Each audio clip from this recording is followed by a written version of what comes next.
каде и да идеме на кој шалтер, било во полиција, било во социјална грижа, било во општина, значи никој не ни отвара врата. Секој не брка, секој не плюка, као први директорот на социјално Даниел Живковиќ ми вели, му велам немам каде, дајте ми бар некој 1000 динара се снајдам за да преживеам, немам да купам на деца храна. Ми вели не може, ја ги гледам со мои очи, над 25.000 ги држеше во раце. Ко второ, Груевски за оваа држава значи не мисли само за себе. Јас така мислам, за моje мислење. Кога ќе дојдат избори? Кога ќе дојдат избори, луѓето се лажат за 2 кила зејтин, едно џакче брашно и сите трчат гласат. Гласат, го изгласуваат, а не знаат дека за 2 кила зејтин, за 2 кила зејтин и за едно џакче брашно страдаат 4 години.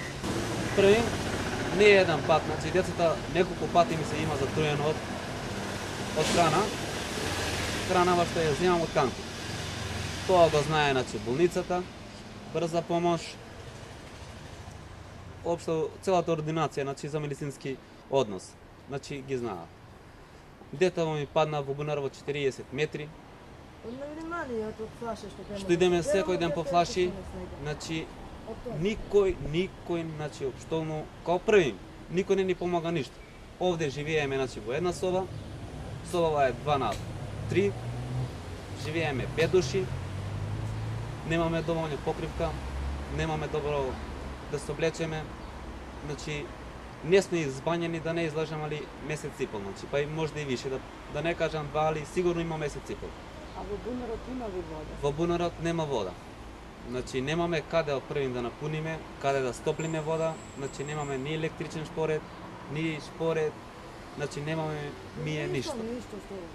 Јас имав социјална помош и тоа ме скинаа поради работување. Се вработи во граници 2 месеца, месец дена тоа Груевски пушти форма за као да се нешто оново ќе се работи вамо и за месец дена ме брка и ми го скинаа социјална помош. Држава не е катастрофа. Значи, Груевски треба да погледне и со Груевски сакам лично да се видам. Да му кажам и дека ова не е држава.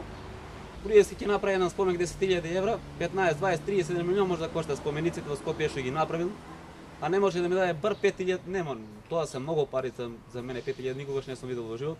Бар 2-3.000 евра да ми даде да направам неде бар едно сопче вакво што може каде да престувам, да живам во 2 на 3, да не идам на улица, да не се смее народот. Значи, ајде за мене ја може да спијам на улица, кај ќе спијат овие дечиња на улица, значи малото дете ми е со 2 годинки, кај би можело тоа да преспие на улица.